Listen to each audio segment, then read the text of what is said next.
نحمده ونصلي على رسوله الكريم اما بعد فاعوذ بالله من الشيطان الرجيم بسم الله الرحمن الرحيم رب اشرح لي صدري ويسر لي امري واحلل عقدة من لساني يفقهوا قولي۔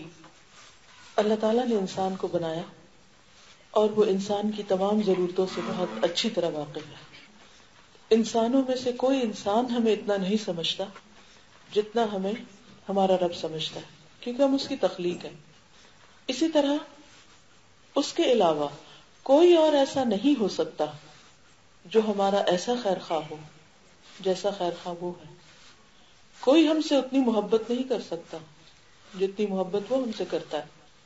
کوئی ہمارے لیے اتنا مہربان نہیں ہو سکتا جتنا وہ ہمارے لیے مہربان ہے، کیونکہ اس نے ہمیں بنایا ہے، ہم اس کی تخلیق ہیں، ہم اس سے بلانگ کرتے ہیں۔ اس نے جہاں ہماری جسمانی ضروریات کے لیے بہت کچھ پیدا کیا، زمین و آسمان تک کی بہت سی چیزیں ہماری خدمت میں لگی ہوئی ہیں، وہاں اس نے ہماری رہنمائی کے لیے، ہماری عقل کی رہنمائی کے لیے، ہماری ہدایت کے لیے رسول بھیجے، کتابیں بھیجی۔ کوئی بھی انسان اس وقت تک سیدھے رستے پر ہو نہیں سکتا جب تک وہ زندگی گزارنے کے لیے رہنمائی اللہ کی بھیجی ہوئی کتاب اور اس کے بھیجے ہوئے رسولوں سے نہیں لیتا۔ عقل دھوکہ کھا سکتی ہے، پیغمبر دھوکہ نہیں کھاتے، وہ اللہ کی حفاظت میں ہوتے ہیں۔ کتاب کو قیامت تک کے لیے محفوظ کر دیا گیا ہے، یعنی قرآن مجید، لہذا اس میں کوئی باطل داخل ہو ہی نہیں سکتا۔ لا یأتیہ الباطل من بین یدیہ ولا من خلفہ، نہ آگے سے آ سکتا ہے نہ پیچھے سے آ سکتا ہے۔ لا تبدیل لکلمات اللہ، اللہ کے کلمات تبدیل نہیں ہو سکتے۔ حق محفوظ کر دیا گیا ہے اور حق موجود ہے ہم سب کے لیے کہ ہم اس سے استفادہ کریں۔ لیکن عام طور پر ہوتا کیا ہے، یہ ساری باتیں جاننے، بوجھنے، سمجھنے کے باوجود ہم پھسلتے رہتے ہیں۔ ہم اپنی خواہشات سے مجبور ہو کر، اپنے نفس سے مجبور ہو کر ایسے کام کرنے میں لگے رہتے ہیں جو اللہ تعالیٰ کو ناراض کرتے ہیں، لیکن اس کے ساتھ خود ہمارے اپنے لیے بہت نقصان دہ ہوتے ہیں۔ ہم خود ایک ایسے بوجھ تلے دبتے چلے جاتے ہیں جو ہمارے ہی لیے ہلاکت خیز ہوتا ہے۔ اس لیے بہت ضروری ہے کہ ہم اپنے اس بوجھ کو دور کریں اور ہم زندگی اس طرح بسر کریں جس طرح ہمارا رب ہم سے چاہتا ہے، تاکہ ہم دنیا کے نقصان سے بھی بچ سکیں اور آخرت کے نقصان سے بھی۔ عموماً جب اللہ تعالیٰ کی اطاعت یا عبادت کی بات ہوتی ہے تو ہم بعض اوقات یہ سمجھتے ہیں کہ شاید ہم پر کوئی بوجھ ڈال دیا گیا یا ہمیں مشکل میں ڈال دیا گیا اور شاید اس کا کچھ فائدہ کسی اور کو ہو، لیکن ہم یہ بھول جاتے ہیں کہ اللہ تعالیٰ کی عبادت میں اللہ کا کوئی فائدہ نہیں، کیونکہ اس کو تو ضرورت ہی نہیں ہے۔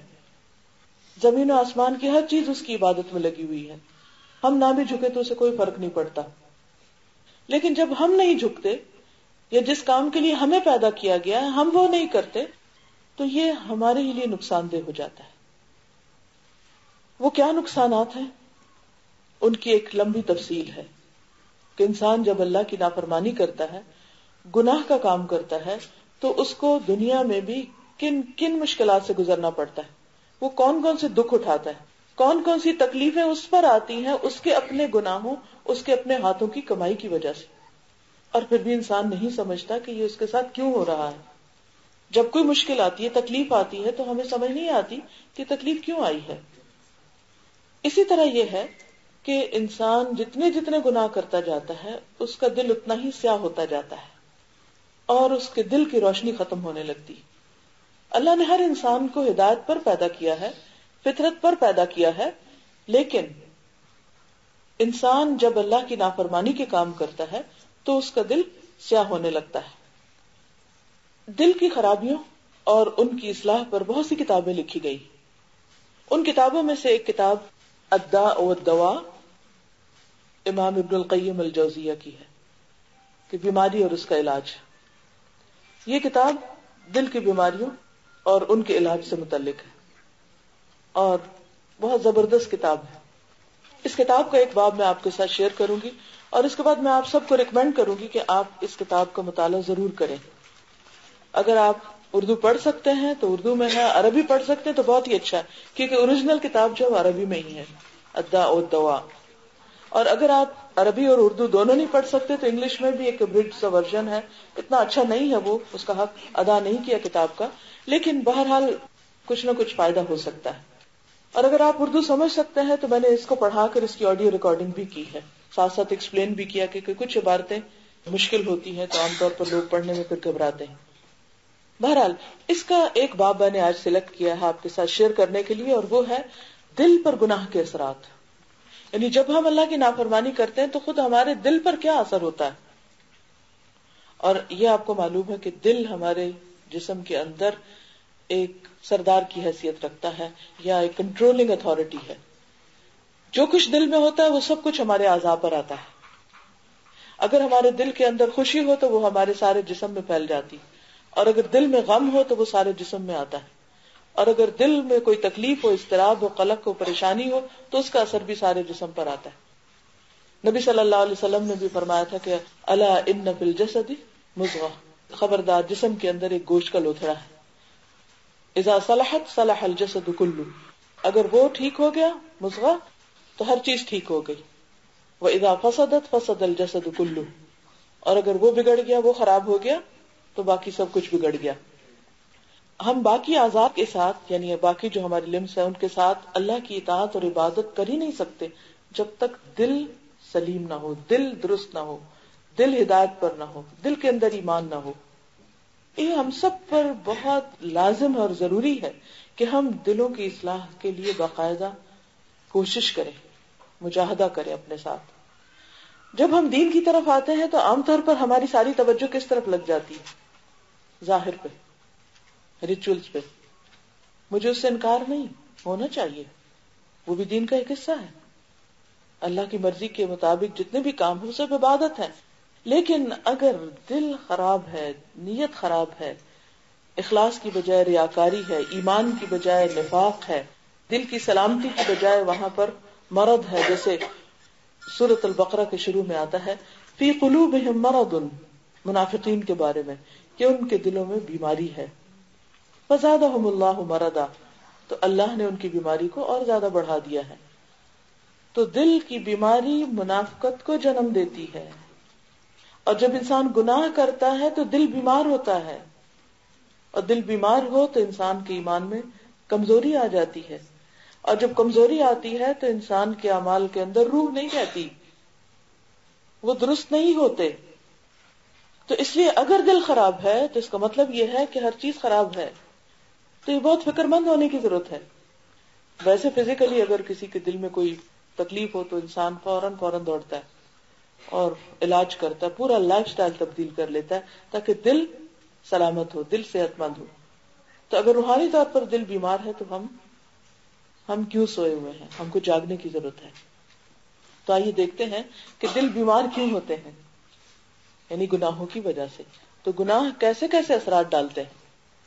یہ لکھتے ہیں کہ معاصی اور گناہوں پر اللہ تعالیٰ نے جو عقوبتیں اور سزائیں مقرر فرمائی ہیں ان پر غور کیجیے، ان کے اسباب پہ نظر ڈالیے، پھر ان کی وجہ سے اپنے آپ کو گناہوں کے چھوڑنے کی طرف بلائیے. یعنی کہ اگر یہ کنیکشن سمجھ میں آ جائے، پورا سرکل اگر آپ کی سمجھ میں آ گیا ہے کہ گناہ کی وجہ سے دل بیمار ہے تو سارے اعمال خراب ہیں، تو پھر ہم ضرور کوشش کریں گے اپنے اعمال کی درستگی کے لیے کس کی طرف؟ دل کی صحت کی طرف.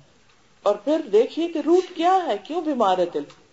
کیونکہ یا تو دل ایمان سے بھرپور ہوگا، یا اس کے اندر نفاق ہوگا، یا وہ روشن ہوگا، یا وہ اندھیرے میں ہوگا، یا وہ قلب مطمئنہ ہوگا، یا وہ قلب مضطرب ہوگا، یا وہ قلب ایسا ہوگا کہ جس کے اندر اللہ پر توکل، یقین اور اعتماد ہوگا، یا وہ شیکی ہوگا اور انسان اللہ کے بارے میں شک میں ہوگا، یا اس کے جب دعا بھی کرے گا تو اس میں بھی روح نہیں کہ میری تو دعا شاید قبول نہ ہو.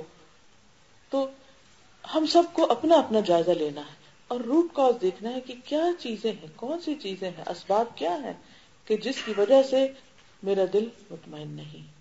باقی چیزیں چھوڑیے، شاید ان کو دیکھنے میں دیر لگے، لیکن ہم سب ایک سوال اپنے آپ سے کر سکتے ہیں کہ کیا میرا دل اطمینان سے بھرا ہوا ہے، پرسکون ہے، یا اس کے اندر خوف ہے، یا اس کے اندر بے چینی ہے، یا اس کے اندر ایک ایمپٹینس ہے؟ وہ کہاں کھڑا ہے، کیا ہے وہاں؟ کیونکہ وہ آپ ہی جھانک کے دیکھ سکتے ہیں. آپ اپنے ساتھ خود ہی آنےسٹ ہوں گے تو وہ سب پتا چلے گا. کیونکہ اگر وہ ایمپٹی ہے، اگر کسی چیز میں دل لگتا نہیں، تو ایسی صورت میں پھر بہت ضروری ہے کہ ہم فکر مند ہو جائیں اور کچھ کرنے کی طرف چلیں. کہتے ہیں کہ کسی عاقل اور دانش مند نے، یعنی کسی بھی عقل سمجھ رکھنے والے نے، اگر ان میں سے صرف چند چیزوں کو بھی سمجھ لیا تو یہ اس کے لیے بہت کافی ہو جائیں گی. نمبر 1، دل پر گناہوں کا اثر یہ ہوتا ہے کہ انسان کے دل اور کانوں پر محرومی کی مہر لگ جاتی ہے. احساس محرومی ہوتا ہے، ایک ڈپریویشن کا احساس ہوتا ہے. آنکھوں پر پردے پڑ جاتے ہیں، دل پہ تالا لگ جاتا ہے، دل پردے میں دب جاتے ہیں، زنگ آلود ہو جاتے ہیں، دل اور آنکھیں الٹ جاتی. گناہ انسان اور اس کے دل کے درمیان حائل ہو جاتے ہیں اور اس کو اللہ کے ذکر سے غافل کر دیتے ہیں. اس میں پھر اس کا دل نہیں لگتا، وہ اس کو خود اس کی اپنی جان سے غافل کر دیتے ہیں. گناہ سینوں کو تنگ کر دیتے ہیں، دل کو بھیجتے ہیں، حق سے بھٹکا دیتے ہیں، غلط راہ پر لگا دیتے ہیں اور دل الٹ کر رہ جاتے ہیں. پھر خیر اور حق کی بات اس کے اندر نہیں جاتی، اس سے وہ دور بھاگتے ہیں.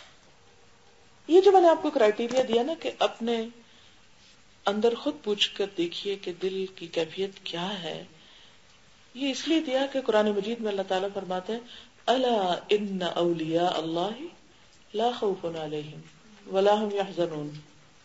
اللہ کے دوستوں کی پہچان کیا؟ کہ ان کے دلوں میں خوف اور غم نہیں ہوتا. یہ قدرتی بات ہے کہ وقتی طور پر آپ کسی ایسی خبر کو سنیں کہ جس سے ڈرنے کی ضرورت ہے، زلزلہ آنے لگے تو یہ کیسے ہو سکتا ہے کہ خوف نہ آئے؟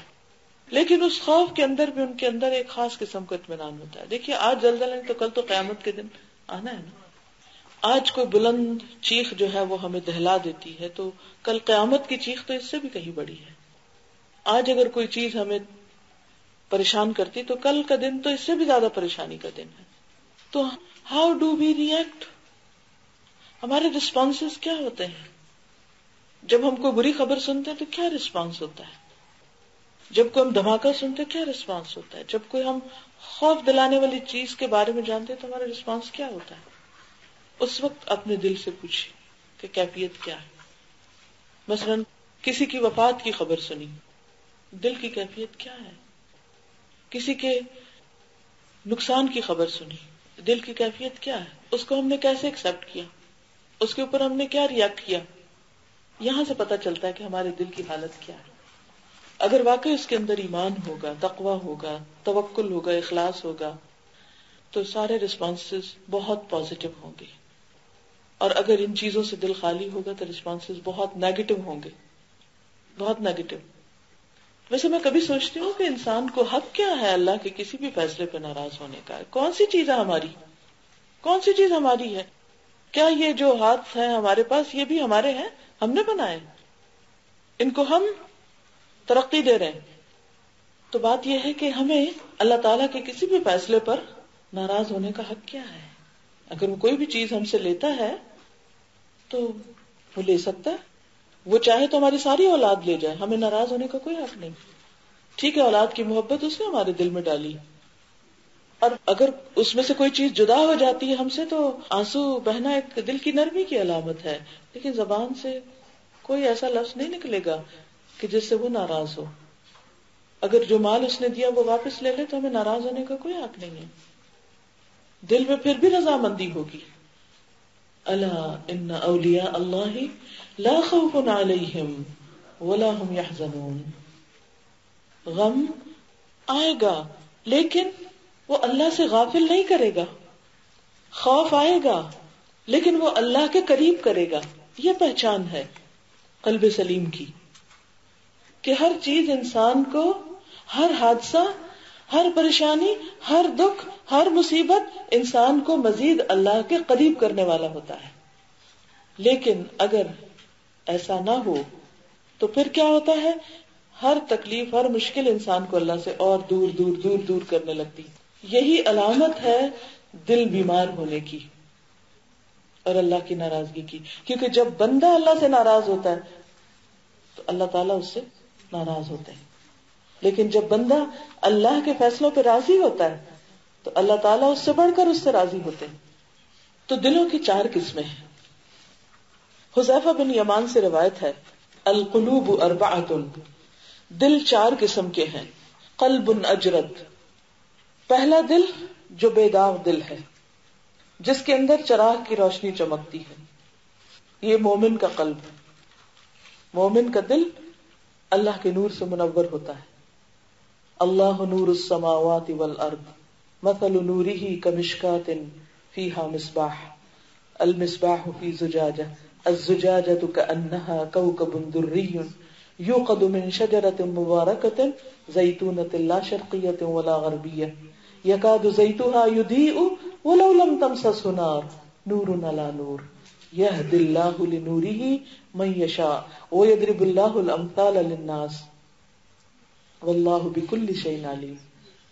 تو بات یہ ہے کہ ہمیں یہ دیکھنا چاہیے کہ کیا واقعی ہمارا سینہ وہ طاق ہے کہ جس کے اندر دل ایک چراغ کی طرح ہے، جس میں ایمان ہے اور جس کو علم کی روشنی، علم کا تیل مل رہا ہے، اور پھر وہ ایسی روشنی ہے کہ جس سے وہ خود ہی اندر منور نہیں بلکہ وہ شعائیں اور وہ وائب دوسروں تک بھی جاتی، وہ دوسروں کو بھی منور کرتی. تو پہلی قسم کا دل ہے وہ دل جو روشن ہوتا ہے، جو اللہ سے کنیکٹڈ ہوتا ہے، جسے براہ راست ایک روشنی مل رہی ہوتی ہے. دوسرا دل قلب مغطا، جس پر پردے پڑے ہوئے ہوتے ہیں. جیسے بنی اسرائیل نے کہا تھا نا کہ وقالوا قلوبنا غلف، کہ ہمارے دل پردے میں ہیں. یہ دل کافر کا دل ہے جس تک کوئی روشنی نہیں جاتی، ہدایت کی بات اندر جاتی ہی نہیں. اچھی سے اچھی بات اس کو بتاؤ سمجھ میں نہیں آئی، اسے قبول نہیں کرے گا. تیسرا قلب منکوس، الٹا دل، منافق کا دل. اور چوتھا وہ قلب جس میں ایمان اور نفاق ساتھ ساتھ ہے اور ہر چیز اپنی طرف کھینچتی. یہ اس شخص کا دل ہے کہ وہ جس ماحول میں جاتا ہے، اگر ایسی مجلس میں جائے جہاں ایمان ہے، جہاں لوگ نیک کام کریں تو وہ ادھر کھینچنے لگتا ہے. لیکن جب وہ کسی اور مجلس میں جاتا ہے جہاں پر لوگ دنیا کی باتیں کر رہے ہیں تو وہ اس میں ڈوب جاتا ہے. پھر جو چیز غالب آ جائے وہ اسی کے ساتھ ختم ہوتا ہے. یعنی یا ایمان غالب آ جاتا ہے یا پھر نفاق غالب آ جاتا ہے. اب اس میں سب سے بہترین دل جو ہے وہ منور روشن دل ہے کہ جو کہیں پر بھی ہو، چاہے وہ بازار میں ہو، چاہے وہ لوگوں کی مجلس میں ہو، چاہے دنیا کا کوئی کام کر رہا ہو، اس کے دل کا ایک کنیکشن اللہ کے ساتھ جڑا رہے گا. وہ ہر طرح کی باتیں سنے گا لیکن اس کا دل اپنے رب کے ساتھ منسلک. ایسا ہی انسان صبر کر سکتا ہے. کوئی اسے بڑی سے بڑی بات کہتے وہ آرام سے پی جاتا ہے جیسے کچھ بات ہی نہ ہو. ایسا ہی دل بڑے بڑے صدموں پر پرسکون رہتا ہے. ایسا ہی دل بڑے بڑے نقصانات پر اللہ کی رضا سمجھ کر راضی ہو جاتا ہے، وہ اللہ سے ناراض نہیں ہوتا. اللہ سبحانہ وتعالیٰ فرماتے ہیں وَمَن يُؤْمِن بِاللَّهِ يَهْدِ قَلْبَهُ، جو اللہ پر اعتماد کرتا ہے، اللہ پر ایمان رکھتا ہے، اللہ اس کے دل کی رہنمائی کرتا ہے، اس کو راہ دکھاتا رہتا ہے. ہر صدمے، ہر غم، دکھ، تکلیف، پریشانی، کنفیوژن، ہر موقع پر اللہ تعالیٰ اس کو سیدھا راہ دکھا دیتا ہے. اس کو پتہ چل جاتا ہے کہ جانا کس طرف ہے، وہ بھٹکتا نہیں ہے. تو اس لیے ہم سب کے لیے بہت ضروری ہے کہ ہم اس دل کے لیے کوشش کریں. الحمدللہ اللہ نے ہم سب کو ایمان کی دولت سے نوازا، اس لیے دوسری قسم کے دل کا تو ڈر نہیں. ہاں، دل کی ہدایت کے لیے کثرت سے دعا مانگنی چاہیے. نبی صلی اللہ علیہ وسلم کے بارے میں حضرت ام سلمہ سے پوچھا گیا کہ سب سے زیادہ کیا دعا مانگتے تھے آپ؟ تو انہوں نے کیا بتایا؟ آپ دعا مانگتے تھے اللہم یا مقلب القلوب ثبت قلبی علی دینک، اے اللہ جو دلوں کو الٹ پلٹ کرتا ہے میرے دل کو دین پر جما دے، یعنی اس کو حق پر ثابت کر دے، وہ سیدھا رہے. اگر اللہ کے رسول صلی اللہ علیہ وسلم اپنے دل کے لیے یہ دعا مانگتے تو ہمیں کیا کرنا چاہیے؟ کوشش کے ساتھ ساتھ یہ دعا کثرت سے مانگنی چاہیے. تیسری چیز جو ہے نفاق، جس میں انسان کے اندر قطعاً دین سے کوئی دلچسپی نہیں ہوتی، اگر ہو بھی تو صرف ظاہریت کی حد تک تھوڑی بہت، کسی کو مجبور کرنے پہ تھوڑا سا کچھ کر لیا، اور جب اپنی مرضی پہ ہوئے تو دین سے کسی قسم کا کوئی انٹرسٹ نہیں. یہ تو انتہائی خطرناک چیز ہے، کیونکہ یہ منافق کا دل ہے، اور اس دل کے بارے میں اللہ تعالیٰ قرآن مجید میں فرماتے ہیں کہ ان کے دلوں میں بیماری، یہ بیماری ان کو دین کے معاملے میں دلچسپی لینے ہی نہیں دیتی. یہ بالکل ایسے ہی آپ دیکھیے کہ جیسے ایک بیمار شخص ہوتا ہے نا تو اس کی زبان کا ذائقہ بدل جاتا ہے، اسے آپ کچھ بھی کھلائیں تو وہ کیا کہتا ہے؟ بے مزہ ہے، مزہ نہیں آتا اس کو. تو اسی طرح جو منافق کا دل ہوتا ہے اس کو اللہ کے ذکر میں مزہ نہیں آتا، دین کی بات میں مزہ نہیں آتا، دین کی مجلس میں اس کا دل نہیں لگتا، وہ وہاں بیٹھ کر بھی پریشان رہتا ہے، بے چین رہتا ہے کہ کب یہ سب کچھ ختم ہو. مسجد جانے کو دل نہیں مانے گا اس کا، قرآن پڑھنے کی طرف دل نہیں راغب ہوگا. اسی لیے آپ دیکھیے کہ سورۃ الناس میں کیا آتا ہے؟ قل اعوذ برب الناس ملک الناس الہ الناس من شر الوسواس الخناس الذی یوسوس فی صدور الناس من الجنۃ والناس. اس میں آپ دیکھیے کہ صدور کی بات ہے، سینے کی بات ہے، جس کے اندر دل ہے. تو شیطان کا ایکسس کتنا ہے؟ بس وہ سینے تک جاتا ہے جس کے اندر دل ہے. جو دل محفوظ ہوتا ہے، قلب سلیم سلامت دل ہوتا ہے، اس کے اندر شیطان کے وسوسے اثر نہیں کرتے، وہ فائٹ بیک کرتے ہیں اور جلا کے رکھ دیتے ہیں ان وسوسوں کو. لیکن جو بیمار دل ہوتا ہے اس کے اندر ریزسٹنس نہیں ہوتی، تو پھر جو بھی وسوسہ آتا ہے ہر تیر اس کے اوپر جا کے لگتا ہے. اور جو منافق دل ہوتا ہے پھر شیطان آ کر اس کے اوپر قابض ہو جاتا ہے، اس کے اوپر کنٹرول کر لیتا ہے. اور یہی وہ کیفیت ہوتی ہے کہ جس میں آپ اگر کسی کو بعض اوقات جیسے بچے ہیں، اگر ان کو آپ دین کی طرف نہیں بلاتی، بہت لیٹ ایج میں اگر آپ ان کو دین کی باتیں بتانے لگتے ہیں تو ان کا ریئیکشن آپ نے دیکھا ہوگا کہ وہ کتنا ریبیل کرتے ہیں، سننا ہی نہیں چاہتے. تو یہ جو بیمار دل ہوتا ہے وہ حق کی بات، خیر کی بات، بھلائی کی بات سننا ہی نہیں چاہتا، اس سے سخت بیزار ہوتا ہے. اور جو چوتھی طرح کا دل ہے جس میں دونوں چیزیں ساتھ ساتھ چل رہی ہیں، دونوں چیزیں برابر میں ہیں، کبھی ایمان غالب آ جاتا ہے، کبھی نفاق غالب آ جاتا ہے، اکثریت کا حال یہی ہوتا ہے. اسی لیے ہم میں سے بہت سے لوگ بار بار یہ شکایت کرتے ہیں کہ ہم بہت پھسل جاتے ہیں، ہم سوچتے ہیں ہم ٹھیک کریں، ہم اپنے ساتھ عہد کرتے ہیں، پھر پھسل جاتے ہیں، پھر پھسل جاتے ہیں، تو کیا کریں؟ تو اس کے لیے یہ ہے کہ جب کہیں پھسلن والی زمین ہوتی ہے، اور یہ دنیا ہے ہی پھسلن والی جگہ، تو اس میں پھر انسان کیسے چلتا ہے؟ سنبھل سنبھل کے، سہارا پکڑ پکڑ کے. حتیٰ کہ جیسے ایک پہاڑ چڑھنا ہوتا ہے تو آپ نے کلائمبرز کو دیکھا ہوگا کہ کس طرح رسیاں پکڑ پکڑ کے آخر چڑھ ہی جاتے ہیں. بس آپ یہی سمجھیے کہ اس زندگی میں بھی ہمیں اسی طرح اس پھسلن میں رسیاں پکڑ پکڑ کے کبھی اس کو پکڑا، کبھی اس کو پکڑا، کبھی اس کو پکڑا، پکڑ پکڑ کے اوپر چڑھتے جانا ہے. اور اس کے لیے کیا ضروری ہوتا ہے؟ ایسے لوگوں کا ساتھ ضروری ہوتا ہے، صحبت صالح ضروری ہوتی ہے، نیک مجلسوں میں جانا ضروری ہوتا ہے. یہ وہ ساری رسیاں ہیں. قرآن مجید کے ساتھ تعلق ضروری ہوتا ہے، کیونکہ اللہ سبحانہ وتعالیٰ فرماتے ہیں وَاعْتَصِمُوا بِحَبْلِ اللَّهِ جَمِيعًا وَلَا تَفَرَّقُوا، اللہ کی رسی کو مضبوطی سے پکڑ لو مل کر. تو وہ رسی کیا ہے؟ القرآن، قرآن مجید. تو قرآن مجید کو تھام کے رکھنا وہ بیماری کا علاج ہے.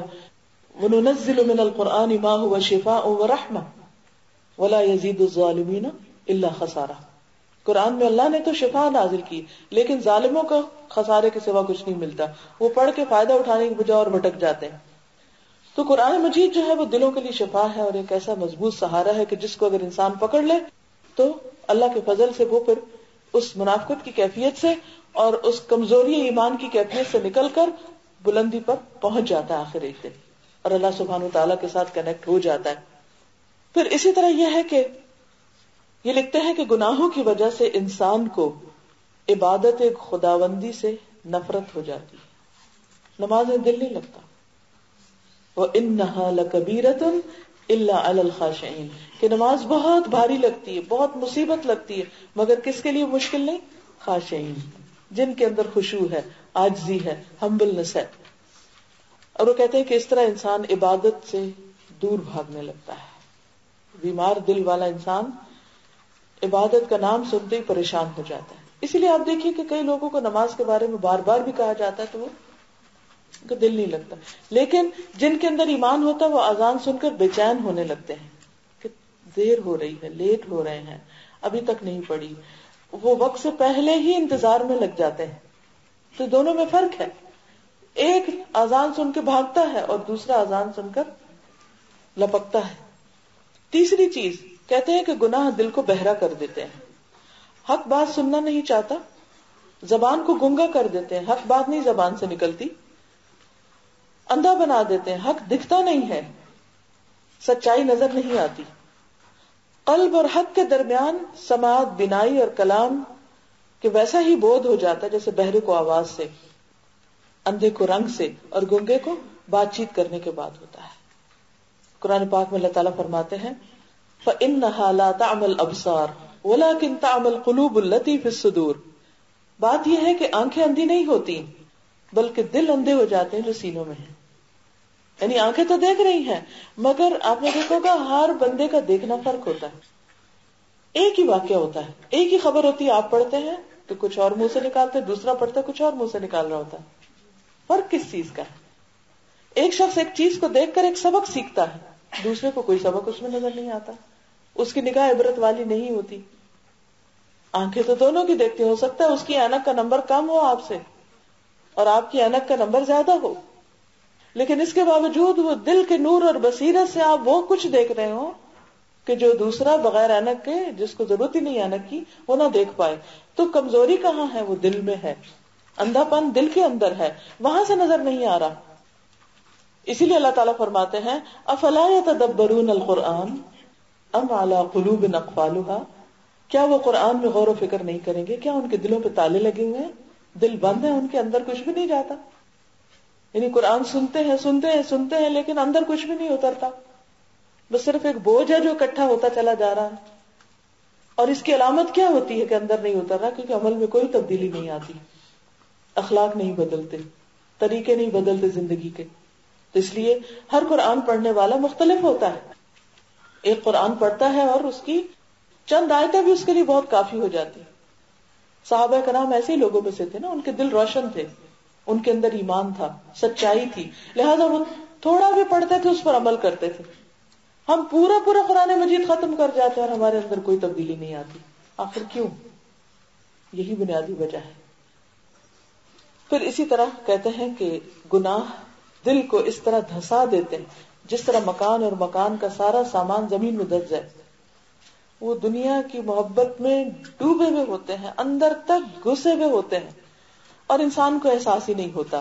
کہتے ہیں قلب کے دھسنے کی علامت یہ ہے کہ انسان شب و روز بد اخلاقیوں کے پیچھے, گھٹیا کاموں کے پیچھے مارا مارا پھرتا ہے, حقیر دنیا کے پیچھے مارا مارا پھرتا ہے, اسی کے پیچھے تھکتا رہتا ہے. اب آپ دیکھیں کہ دو طرح کے لوگ ہوتے ہیں. ایک وہ جن کو نیکی کا کوئی چھوٹا سا بھی موقع ملے تو اس کی طرف بھاگتے ہیں. دوسرے وہ کہ جن کو اگر کوئی نیکی کا بڑے سے بڑا کام بھی اگر یا فائدہ پتا چلے تو وہ ان کو بلایا جائے اس طرف تو وہ کہتے ہیں ہمارے پاس وقت نہیں ہے, وی ڈونٹ ہیو ٹائم, مجھ سے تو ہوگا نہیں, میں یہ نہیں کر سکتا. کیونکہ وہ اندر دھسے ہوئے ہیں نا دنیا میں, وہ اتنے ڈوبے ہوئے ہیں, اتنے مشغول ہیں, دنیا نے اتنے پاؤں پکڑے ہوئے ہیں کہ واقعی وقت نہیں نکلتا, واقعی وہ اس سے نکل کے باہر نہیں آتے کہ کچھ کر سکے. اب دیکھیں نا کہ اگر آپ جیسے کھڑے ہیں, کوئی آپ کو دیکھتا ہے, کوئی آپ کو بلاتا ہے کہ ادھر آئیے یہ کام کیجیے تو آپ فوراً چل پڑتے, لیکن اگر آپ بستر میں گھسے ہوئے ہیں تو وہاں سے کوئی بلائے آپ کو تو اٹھنے میں دیر لگے گی نا. یہی فرق ہے. کچھ لوگ دنیا میں بس اس طرح رہتے ہیں کہ کام چلاتے ہیں, وہ دنیا کے کام کر رہے ہیں لیکن جو ہی نیکی کا موقع آتا ہے ادھر دوڑ پڑتے ہیں. اور کچھ لوگ دنیا کے اندر اتنے محو ہو چکے ہیں, اتنے انٹرسٹڈ ہیں کہ وہاں سے اپنے آپ کو پل آؤٹ کرنا اور پھر نیکی کی طرف جانا ان کے لیے بہت ہی مشکل کام ہو جاتا ہے. یہ صرف کسی اور کی بات نہیں ہو رہی ہے, ہم سب اپنے اوپر لا کے دیکھ سکتے ہیں. اور اس میں سب سے پہلی چیز جس کا سوال ہم سے قیامت کے دنوں میں وہ نماز ہے کہ ہم نماز کو کس وقت اور کس طرح ادا کرتے ہیں. بعض اوقات ایسا ہوتا ہے نا کہ ہم کچھ سی رہے ہیں, کچھ پکا رہے ہیں, کچھ بنا رہے ہیں, کچھ کلیننگ کر رہے ہیں, کچھ کر رہے ہیں, اچھا پڑھ لیتے ہیں, ابھی ابھی ابھی ابھی ابھی کرتے ہیں. کیوں دیر کرتے ہیں؟ کبھی سوچے نماز لیٹ کیوں ہوتی ہے؟ فجر سے لے کے عشاء تک کی نمازیں لیٹ کیوں پڑھتے ہیں ہم؟ کیونکہ ہم جس چیز میں لگے ہوتے ہیں اس میں اتنے گھسے ہوئے ہوتے ہیں کہ ہم کہتے ہیں اچھا اچھا اچھا اچھا اچھا, اور نکلتے نکلتے نکلتے اس دھنسنے سے باہر آتے آتے اتنا ٹائم ہو جاتا ہے کہ پھر وہ منافق والی نماز رہ جاتی ہے منافق کے بارے میں آتا ہے نا کہ وہ عصر کی نماز اتنی لیٹ پڑھتا ہے کہ دھوپ پیلی پڑ جاتی ہے اور پھر اللہ کو کچھ بھی یاد نہیں کرتا، اس میں چند ٹھونگے مار کے ختم، حالانکہ اس سے پہلے بھی کر سکتا تھا. تو یہ کیفیت کس وجہ سے؟ کیونکہ وہ دل دنیا کی محبت میں اتنے ڈوب گئے ہیں، اتنے دھس گئے ہیں، دنیا میں اتنی دلچسپی اور انٹرسٹ بڑھ گیا ہے کہ ان کاموں میں تو خوب مہارت ہو گئی ہے، لیکن قرآن ایک آیت بھی ٹھیک پڑھنی نہیں آتی. اور اگر کوئی موقع بھی ہو، گھر کے سامنے بھی کوئی پڑھانے والا ہو، تو وقت نہیں ہے کہ اب ٹھیک کریں، اور اب تو میرا تو کچھ ہو ہی نہیں سکتا. باقی کوئی بھی کام سیکھنے کے لیے ہم کبھی بوڑھے نہیں ہوتے. جب دین کی کوئی بات آتی ہے تو ہم اپنے آپ کہتے ہیں کہ اب تو عمر گزر گئی. پھر اسی طرح یہ ہے کہ جس دل کو اللہ بلندی دیتا ہے اور اپنا مقرب بنا لیتا ہے، ایسا دل ہر وقت اچھے اعمال، بلند اخلاق اور اچھے کاموں کے گرد گھومتا رہتا ہے. یعنی وہ چاہے دنیا کے کام کر رہا تھا، مگر اس کے دل میں جو خیالات آ رہے ہوتے ہیں وہ اچھے اچھے کاموں کے کرنے کے آ رہے ہوتے ہیں کہ مجھے اس کے بعد یہ کرنا ہے، پھر یہ کروں گا. پھر یعنی اس کے سامنے ایک ہوپ ہوتی ہے اور ایک منصوبے ہوتے ہیں اچھائی کی طرف جانے کے. بعض اسلاف کا قول ہے یہ قلوب ہمیشہ گھومتے پھرتے ہیں، لیکن بعض عرش کے ارد گرد گھومتے ہیں اور بعض غلاظتوں کے ارد گرد. دنیا کو غلاظت کیوں کہا گیا؟ وہ ایک حدیث یاد ہوگی آپ کو جس میں آپ صلی اللہ علیہ وسلم ایک مردار کے پاس سے گزر رہے تھے، تو آپ نے فرمایا کہ یہ بکری کے مرے ہوئے بچے کو کون 2 درہم میں خریدنا پسند کرے گا؟ تو لوگوں نے کہا ہم تو مفت میں نہیں لیں گے. تو فرمایا کہ دنیا اللہ کے نزدیک اس سے بھی زیادہ خراب چیز ہے، حقیر چیز ہے، لیکن ہم اس کے تو خریدار بنے ہوئے ہیں، مگر دین کے کام، نیکی کے کام، اس کے لیے ہمارے لیے مشکل ہوتی.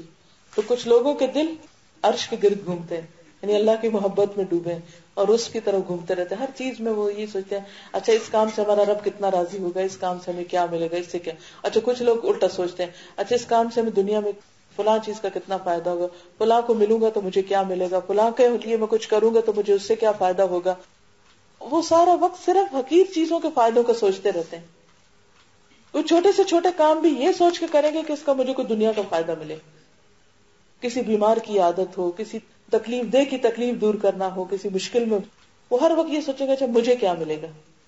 جس شخص کو یہ یقین ہو جائے کہ ہمارا رب وہ ہے جو ذرہ برابر بھی نیکی کو ضائع نہیں کرتا، وَمَن يَعْمَلْ مِثْقَالَ ذَرَّةٍ خَيْرًا يَرَهُ، ایک ڈاٹ کے برابر بھی اگر نیکی کے کسی، یعنی اگر آپ نے ایک سینٹنس لکھا ہے اور اس میں کسی نے ایک اچھا نیکی کا سینٹنس لکھا اور آپ نے صرف ڈاٹ ڈالا تو آپ کو ڈاٹ کا بھی اجر مل جائے گا، وہ اس کو بھی ضائع نہیں کرے گا. تو جس شخص کو یہ یقین ہو وہ نہ چھوٹی نیکی کو چھوڑے گا نہ بڑی کو، وہ موقع دیکھے گا اچھا میرے کنٹریبیوشن اس میں ایک ڈاٹ کا، میں یہ ڈاٹ ہی ڈال دوں کیونکہ میرا رب تو ڈاٹ کو بھی وزن دے گا. ایک لقمہ بھی احد پہاڑ برابر ہو جائے گا جو صدقہ خیرات کا انسان کرتا ہے. اچھا ہم سوچتے رہتے ہیں اچھا کوئی موقع آئے گا نا پھر بڑا سا کوئی زیادہ بڑا صدقہ کریں گے، اور اگر نیکی کے چھوٹے چھوٹے موقع آتے ہیں، مثلا دینار 2 دینار کی بات ہے، تم کہتے ہیں اس سے کیا بن جائے گا. آج میں صبح میل سے اپنی چیک کر رہی تھی تو ایک میل تھی، چائنا کا کوئی علاقہ تھا یا کچھ، تو وہ ایک شخص تھا جو 93 ایئرس کی عمر میں شاید فوت ہوا، اور اس نے 90 ایئرس تک سائیکل چلایا. جو کچھ وہ کماتا تھا وہ اس کو جمع کر کے ایک اسکول تھا جس کے 300 بچوں کی فیس دیتا تھا، اور خود معمولی سا کھانا کھاتا تھا، اور باقی ساری منی سیو کر کے وہ ان کو پڑھانے پہ اس نے لگا دی، اور اس طرح ایک طرح سے پورا گاؤں روشن کر دیا.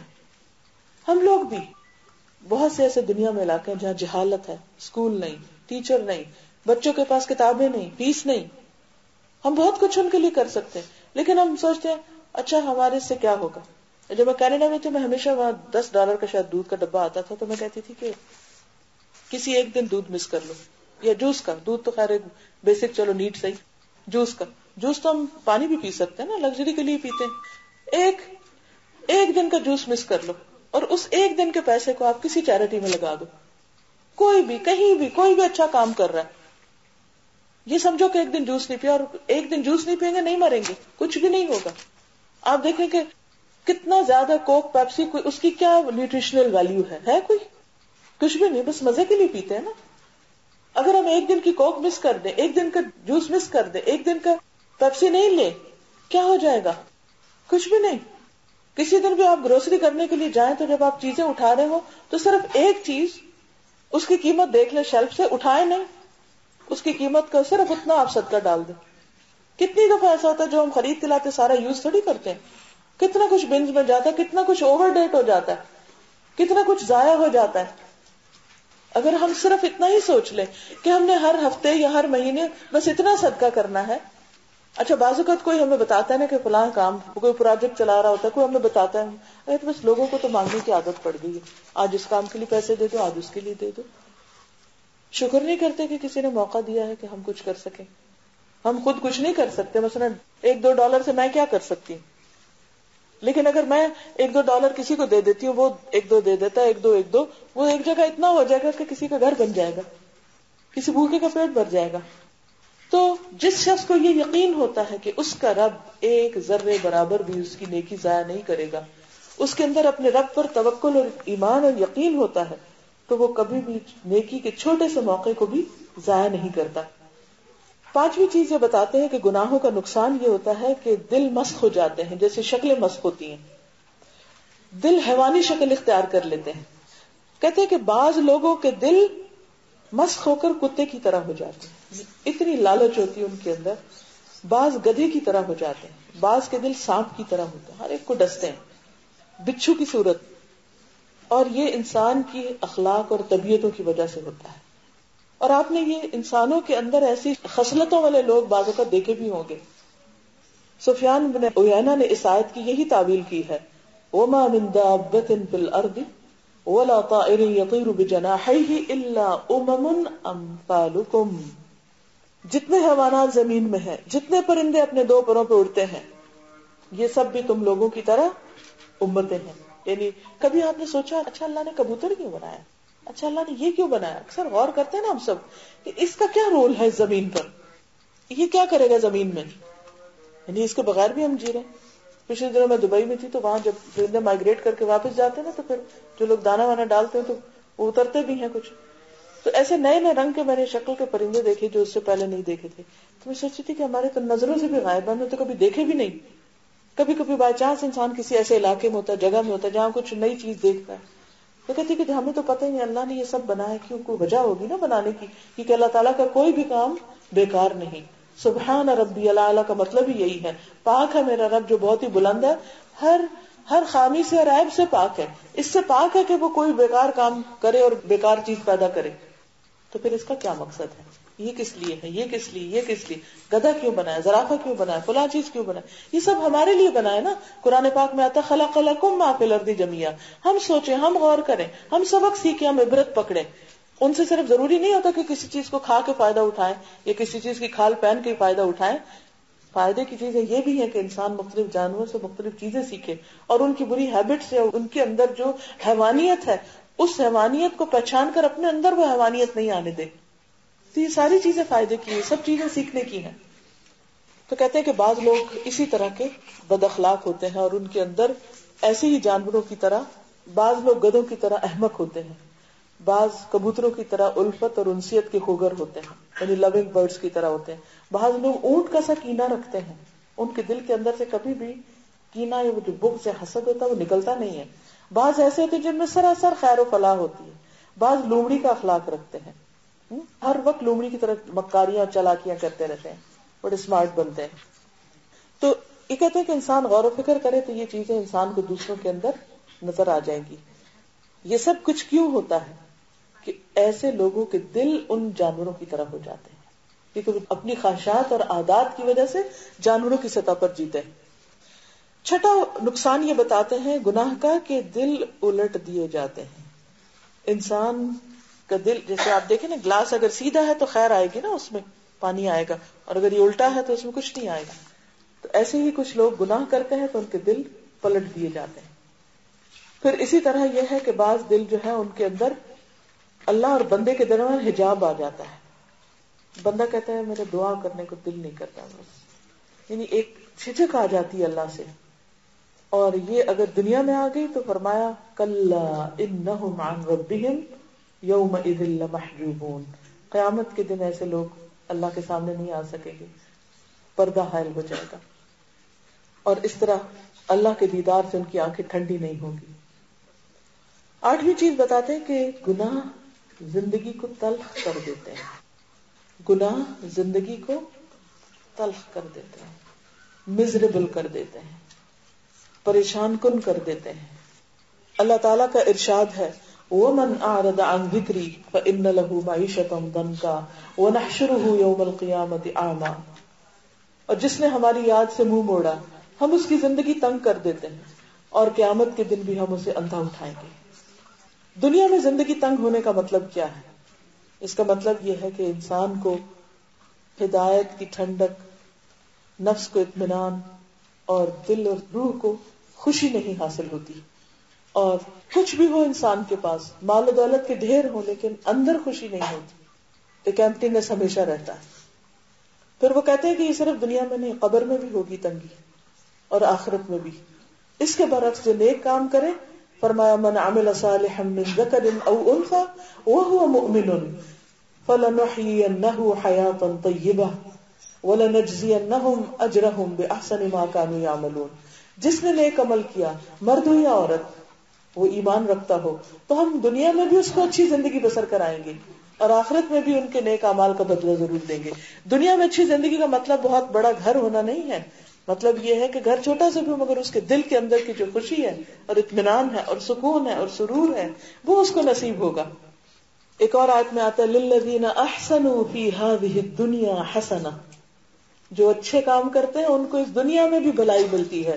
وَلَدَارُ الْآخِرَةِ خَيْرٌ، اور آخرت کا گھر بہت اچھا ہے. وَلَنِعْمَ دَارُ الْمُتَّقِينَ، متقین کا گھر کتنا ہی عمدہ ہے. جن کے دل میں اللہ کا ڈر ہے، وہ یہاں ہو، وہ قبر میں ہو، وہ آخرت میں ہو، وہ ہمیشہ ایک اچھی زندگی بسر کرتے ہیں، ایک اطمینان والی، سکون اور دل کی تنگی سے پاک. ان کے دل کھلے ہوتے ہیں، ان کے دلوں میں ایک مثبت خیال ہوتے ہیں، وہ دوسروں کے لیے بھی اچھا سوچتے ہیں، وہ دوسروں کو معاف کر سکتے ہیں، وہ مصیبتوں پہ صبر کر سکتے ہیں، وہ مشکل حالات میں اللہ پہ توکل کر سکتے ہیں. حالات باہر کے کتنے بھی خراب ہوں لیکن ان کے دلوں کے اندر ایک جنت بستی ہے. اسی کے بارے میں کسی نے کہا تھا کہ اگر بادشاہ اور بادشاہوں کے بیٹے وہ حالت معلوم کر لیں جس میں ہم ہیں تو اس کے لیے وہ ہم سے تلواریں لے کے جنگ کریں گے. ایک عالم نے کہا تھا جن کو قید کر دیا گیا تھا کہ اگر اس قید میں بھی ہمارے دل کے اندر جو ٹھنڈک ہے اور اطمینان اور سکون ہے، اگر ان کو پتہ چل جائے تو وہ اس خزانے کو اندر سے نکالنے کی کوشش کریں. ایک اور کا قول ہے قلب پر کچھ ایسے اوقات آتے ہیں کہ زبان بے ساختہ چلا اٹھتی ہے. اگر اہل جنت کو ایسی نعمت حاصل ہے تو یقیناً وہ بہترین عیش سے بہرور ہے مگر نہ کچھ نہیں. کسی اور بزرگ کا قول ہے بے شک دنیا میں ایک جنت ہے اور وہ ایسی ہی جنت ہے جیسی آخرت کی.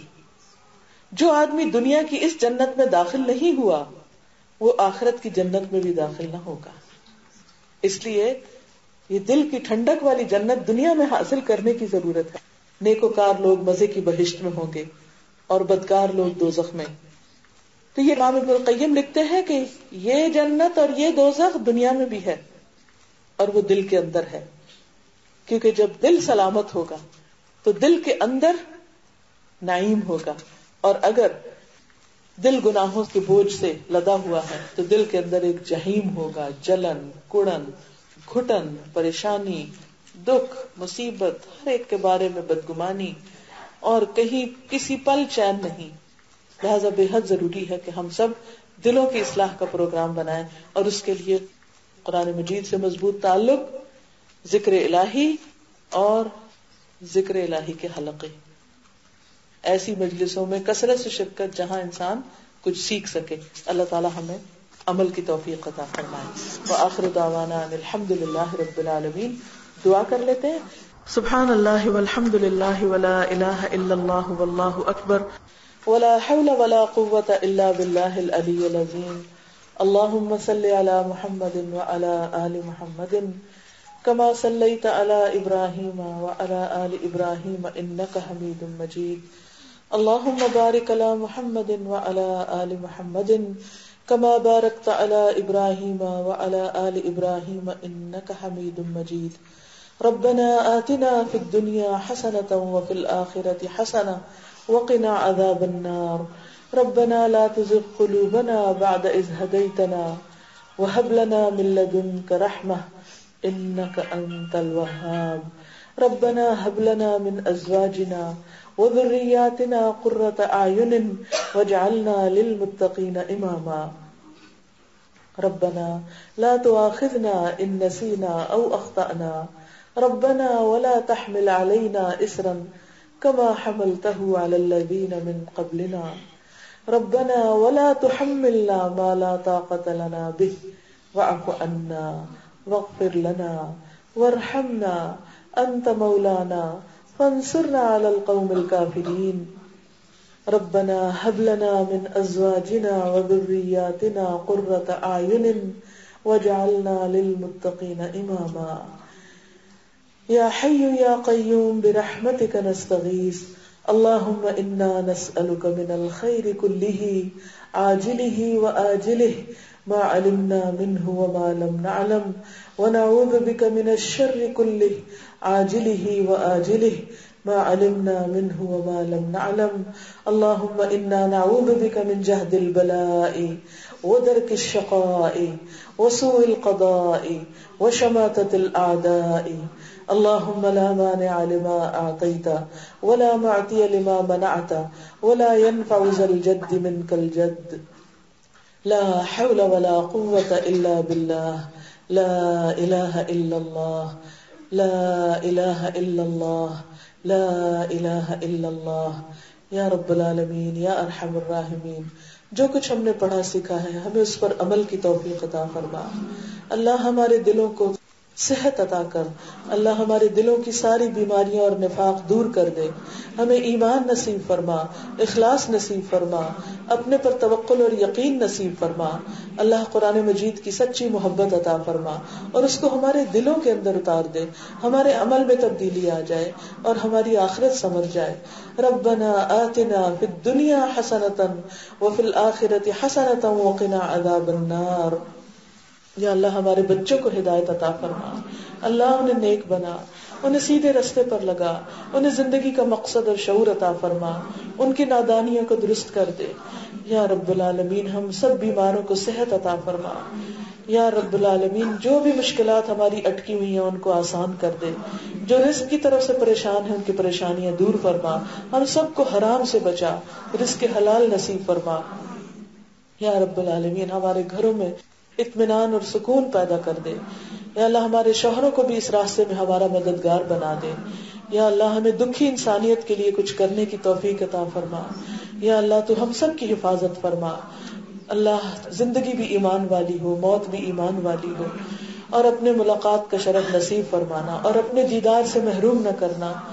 یا حی یا قیوم برحمتک نستغیث یا اللہ قبر کے عذاب سے بچانا دوزخ کے عذاب سے بچانا اللہ نیک اور صالح لوگوں کی دنیا اور آخرت میں مجلس نصیب فرمانا یا حی یا قیوم برحمتک نستغیث اللہم انفعنا بما علمتنا وعلمنا ما ينفعنا وزدنا علما اللہ ہماری خطاؤں کو ڈھانک دے ہماری مشکلوں کو آسان کر دے اللہ تو اس گھر پر اپنی خیر و برکت نازل فرما جو نیکی کے کام یہ کر رہے ہیں ان میں برکت پیدا کر دے جتنی بہنیں آئی ہیں ان کا آنا اور بیٹھنا قبول فرما یا اللہ سب کو اس مجلس کی خیر و برکت نصیب فرما ربنا تقبل منا انك انت السميع العليم وتب علينا انك انت التواب الرحيم وصلى الله تعالى على خير خلقه محمد وعلى آله واصحابه واهل بيته اجمعين برحمتك يا ارحم الراحمين الہی آمین سبحانك اللهم وبحمدك